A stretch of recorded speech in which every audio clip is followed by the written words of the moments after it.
Good morning to all. This is the second part of the chapter 5 Natural Vegetation and Wildlife. So हम जो geography का chapter 5 पढ़े थे, ये उसका सेकेंड वीडियो हम सेकेंड टाइप देखेंगे. तो हमने ऑलरेडी देख लिया था कि वेजिटेशन क्या होती है, क्या क्या उसकी इम्पोर्टेंस है और क्या हमें उससे यूज़फुल यूटिलिटी मिल रही है. अब हम ये एक चार्ट देखेंगे जिसमें देखेंगे एज इन परसेंट. अगर हम देखें तो कौन से स्टेट्स एंड यूनियन टेरिटरीज़ में वेजिटेशन कवर ज़्यादा है. तो हम फर्स्ट पे हम सबसे ज़्यादा अगर देख सकते हैं यहाँ किसी का हाई ग्राफ जा रहा है तो वो है हमारे यहाँ मिज़ोरम. हाँ, कुछ एरिया का जा रहा है. जैसे हम देख सकते हैं सबसे पहले आंध्र प्रदेश का कम है, फिर उसके बाद कुछ रीज़न का ज़्यादा है. ठीक है, तो हम इसको इस तरीके से स्टडी करेंगे. आगे टाइप्स ऑफ वेजिटेशन. अब हम देखेंगे कि अलग अलग रीजन में अलग अलग टाइप्स के वेजिटेशन मिलते हैं. The following major types of vegetation may be identified in the country. किस किस टाइप के देखते हैं हम मिलेंगे अब. फर्स्ट है tropical evergreen forest, second tropical deciduous forest, third tropical thorn forest and scrubs, fourth montane forest and fifth mangrove forest. तो हम अभी स्टडी करेंगे इस चैप्टर में टाइप्स ऑफ वेजिटेशन की, और जिसमें हम देखेंगे कि वेजिटेशन जो है 5 टाइप्स के इंडिया में मिलते हैं.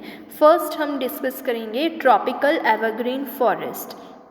These forests are restricted to heavy rainfall areas of Western Ghats and island group of Lakshadweep. ये उन एरियाज़ में मिलते हैं जहाँ पे रेनफॉल हाई होता है. मतलब ट्रॉपिकल एवरग्रीन फॉरेस्ट उस एरिया में पाए जाते हैं जहाँ पे रेनफॉल ज़्यादा होता है.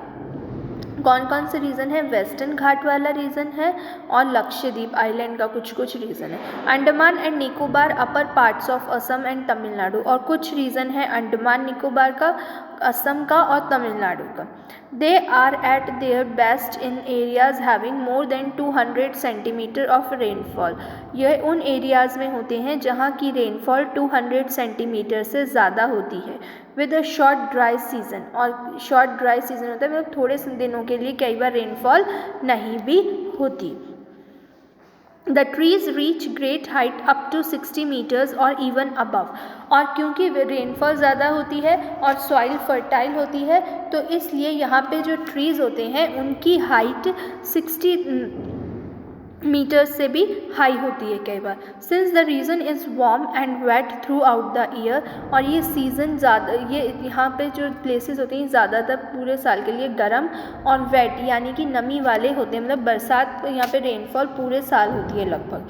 It has the luxuriant vegetation of all kind, और हमें यहाँ पे बहुत सारी वेजिटेशन देखने के लिए मिलती है. मतलब जो फॉरेस्ट कवर एरिया होता है वो ज़्यादा होता है. Since the region is warm and wet throughout the year, it is luxuriant vegetation of all kinds, trees, shrubs and creepers giving it multi-layered structure. और यहाँ पे जो trees और shrubs और creepers होते हैं वो बहुत सारे लेयर पे लेयर होते हैं. ठीक है, लेयर्स मल्टी लेयर्ड होते हैं, मतलब उनके layers. There is no definite time for trees to shed their leaves. और यहाँ पे जो ट्रीज़ होते हैं उनका एक पर्टिकुलर सीज़न या टाइम नहीं होता जब वो अपनी लीव्स को शेड करते हैं, क्योंकि यहाँ पे बहुत सारे डाइवर्सिटीज़ मतलब अलग अलग डिफरेंट टाइप्स के प्लांट्स एंड ट्रीज़ होते हैं. हर का अपना अलग सीज़न और टाइम होता है, इसीलिए हम इसको ट्रॉपिकल एवरग्रीन बोलते हैं. एवरग्रीन क्यों? क्योंकि ये हमेशा ग्रीन दिखते हैं. सारी ट्रीज़ की लीव्स एक साथ नहीं जाती तो हमें कोई ना कोई ट्री तो यहाँ ग्रीन मिलता ही, इसलिए हम ट्रॉपिकल एवरग्रीन बोलते हैं इसे. As such these forest appear green all the year around. हमने यही कहा भी कि पूरे साल ये हमें हरे भरे दिखते हैं. अब हम इस मैप को देख सकते हैं. जब हमने 5 टाइप्स देखे थे, नेम देखे थे, जिसमें देखा था ट्रॉपिकल एवरग्रीन फॉरेस्ट उन एरियाज़ में जहाँ हाई रेनफॉल एरिया हैं. कौन कौन से? Western Ghat, Kerala Tamil Nadu coast, Andaman Nicobar, Lakshadweep, West Bengal and Assam वाला रीजन. सेकेंड हम देखेंगे ट्रॉपिकल डेसिडियस फॉरेस्ट, जो पूरे बेसिकली ज़्यादातर इंडिया में यही वाला फॉरेस्ट मिलता है. थर्ड देखेंगे माउंटेन फॉरेस्ट, जो हमें हिमालयाज़ वाले एरिया में मिलेगा. फोर्थ देखेंगे mangrove forest. Mangrove forest delta, जहाँ गंगा रिवर का डेल्टा बनता है वेस्ट बंगाल में, उस रीजन में मिलता है। और लास्ट देखेंगे फिफ्थ हम ट्रॉपिकल थॉर्न फॉरेस्ट, यानी डेजर्टिक सैंडी डेजर्ट वाला फॉरेस्ट, जहाँ हमें इंडिया का जो डेजर्टिक रीजन है राजस्थान और गुजरात वाला, वहाँ मिलेगा। Some of the commercially important trees of this forest are ebony। कुछ ऐसे ट्रीज़ हैं इस फॉरेस्ट के जो बहुत ज़्यादा इम्पॉर्टेंट हैं और उनको कॉमर्शियली मतलब इंडस्ट्रीज़ वगैरह में यूज़ लिया जाता है, like ebony, mahogany, rosewood and rubber and cinchona. तो ये कुछ ऐसे ट्रीज़ हैं जो कि बहुत इम्पॉर्टेंट हैं इन फॉरेस्ट के। The common animals found in this forest, और इन फॉरेस्ट में जो एनिमल्स मिलते हैं वो कौन कौन से हैं? Elephant, monkey, lemur and deer. One ऑनर्ड rhinoceros are found in the jungles of Assam and West Bengal. और असम और वेस्ट बंगाल के जंगल्स में ये फेमस है कि वहाँ राइनासोर्स भी मिलते हैं। Besides these animals plenty of birds, और बर्ड्स कौन कौन से मिलते हैं? Bats, sloth, scorpions and snails are also found. Next हम देखेंगे tropical deciduous forest. These are the most wide spread forest in India. अगर हम देखें तो सबसे ज़्यादा जो इंडिया में मिलता है वो ट्रॉपिकल डेसिडियस फॉरेस्ट है। हमने इससे पहले मैप में भी देखा कि नॉर्थ से लेकर साउथ तक ज़्यादातर जो एरिया कवर कर रहा है वो ट्रॉपिकल डेसिडियस फॉरेस्ट है। They are also called the monsoon forest and spread over the region receiving rainfall between 200 cm and 70। और डेसिडियस फॉरेस्ट का मतलब होता है कि ये ज़्यादातर रेनफॉल वाले एरिया में मिलता है और उस एरिया में जहाँ पे रेनफॉल 200 सेंटीमीटर से 70 सेंटीमीटर के बीच मिलती है। मतलब कि ज़रूरी नहीं है कि रेनफॉल हाई हो, मॉडरेट होगी तो भी ये मिल सकता है। हमें एवरग्रीन में 200 सेंटीमीटर से अबव चाहिए थी, पर इसमें हमें 70 से 200 सेंटीमीटर के बीच में चल जाती है। Trees of this forest type shed their leaves for about 6 to 8 months week in dry summer. और इनकी यहाँ पे जो ट्रीज होते हैं उनकी लीव्स 6 to 8 months के बीच में झड़ती हैं इन ड्राई समर, जब बहुत टिपिकल समर्स होते हैं उस टाइम पे। On the basis of availability of water these forest are further divided into moist and dry. और अगर हम वाटर अवेलेबिलिटी क्योंकि पानी के अनुसार देखें तो ये forest tropical deciduous forest 2 parts में डिवाइडेड होते हैं।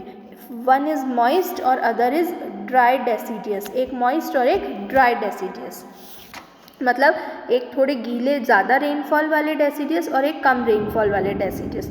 The former is found in areas receiving rainfall between 200 and 100 centimetre. और जो मॉइस्ट वाले होते हैं वहाँ पे रेनफॉल कितनी होगी? 200 से 100 सेंटीमीटर की भी। These moist exist therefore mostly in the eastern part of the country, north eastern states along the foothills of Himalayas, Jharkhand, west Odisha and Chhattisgarh and on the eastern slopes of Western Ghat. और ये कुछ प्लेसेस है जहाँ पे हमें ज़्यादातर ये वाले मॉइस्ट डेसिडियस फॉरेस्ट देखने के लिए मिलते हैं।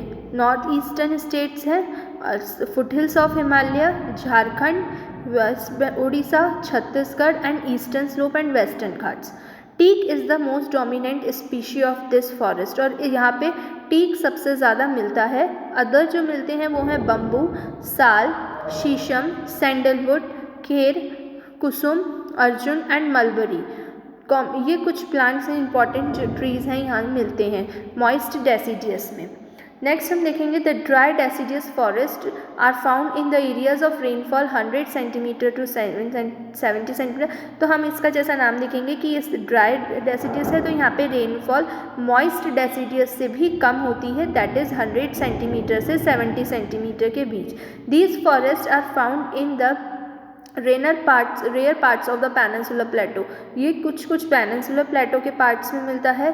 Plane area of Bihar and Uttar Pradesh, और बिहार और उत्तर प्रदेश के प्लेन एरिया में। These are some there are open stretches in which, यहाँ पे कुछ ओपन स्ट्रेचेज होते हैं जहाँ क्या क्या मिलता है? टीक, साल, पीपल एंड नीम ग्रो। मतलब ज़्यादातर जो फॉरेस्ट है वहाँ पे हमें ड्राई फॉरेस्ट में टीक, साल, पीपल और नीम के ट्रीज मिलते हैं। A large part of this region has been cleared for cultivation and some part are used for grazing. और जो ज़्यादातर पार्ट होता है वो क्लियर कर लिया जाता है और बाकी का कल्टिवेशन के लिए यूज़ किया जाता है या फिर ग्रेजिंग के लिए। In these forest the common animals found are, जो यहाँ पे कॉमनली एनिमल्स मिलते हैं वो हैं lion, tiger, pig, deer and elephant. A huge variety of birds, lizards, snakes and tortoise are also found here। और यहाँ पे बहुत सारी बर्ड्स की वैरायटी लिजार्ड, स्नेक और टॉर्टोइज भी मिलते हैं। नेक्स्ट हम थर्ड टाइप पढ़ेंगे, वो है thorny forest and scrubs. In regions with less than 70 centimetre of rainfall the natural vegetation consist of thorny trees and bushes. अगर हम देखें तो इन रीजन में 70 सेंटीमीटर से भी कम रेनफॉल होती है और यहाँ पे जो नेचुरल वेजिटेशन मतलब हमें फॉरेस्ट मिलते हैं उनमें थॉर्नी बुशेस यानी कांटेदार झाड़ियाँ होती हैं। This type of vegetation is found in the north western part of country, और इंडिया के नॉर्थ वेस्टर्न पार्ट में मिलती हैं यानी राजस्थान वाले रीजन में, including semi arid areas of Gujarat, Rajasthan, जिसमें कौन कौन से एरियाज आते हैं, सेमी एरिड मतलब ड्राई रीजन्स आते हैं गुजरात के, राजस्थान के, मध्य प्रदेश के एंड हरियाणा, और हरियाणा के एक palm, euphorbias, cacti are some main plant. और ये कुछ प्लांट हैं पाम और एक्यस और यूरोफियस और कैक्टाई के जो यहाँ पे मिलते हैं। Trees are scattered and have long roots, और ट्रीज़ जो होते हैं वो दूरी पे होते हैं और उनकी रूट्स नीचे तक लंबी होती हैं।